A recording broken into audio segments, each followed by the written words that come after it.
Hello, Team Palm Beach. Tomorrow, dozens of our campuses will begin welcoming students back for in-person instruction.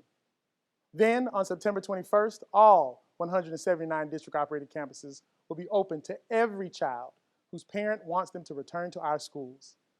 I fully expect the number of students who've initially decided to stay with distance learning to change their preference from distance to in-person instruction during the following weeks.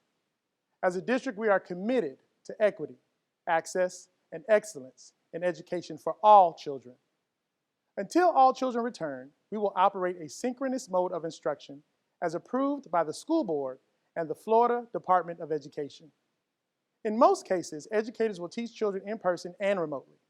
I know that this is challenging for our faculty, but it is what we must do. In addition to being under an executive order to reopen our campuses, it is the right thing to do.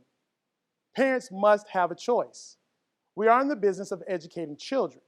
Our decisions must be made in the best interest of those students. Somewhere along the way, we just stopped talking about the children. When you try to please everyone, you end up not pleasing anyone. Messages become blurry and tensions rise. I realize many of you are anxious about the reopening of our campuses. You are anxious about not having all of the answers. Part of that is because we do not yet know all of the problems and challenges. I also understand your concerns over the remote work process and how large numbers of teachers applying for remote work is impacting your principals and their ability to put a teacher in front of every class. I own that piece. I take responsibility for it, and we will work through it. But I will not ask principals to change master boards. We have spent years working with and expecting our principals to create high-quality, equity-focused master boards for our children. We are not going to blow that up days before school starts. Changing schedules would be chaotic and not in the best interest of our students, teachers, and principals. Today, I met virtually with district high school principals. I underscored my expectation of them is the same today as it has always been. My confidence in them is solid as a rock. They run their campuses. They know what is best for their students and staff.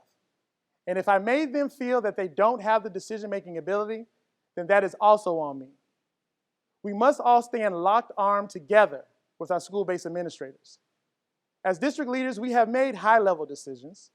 We have submitted a plan to the state that was approved, but we must have confidence in our principals as they customize and personalize these decisions based on the unique needs of their individual campus.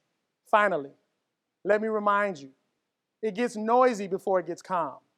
I remind you again that this year will be unlike any other, but I promise you that we will go the distance together.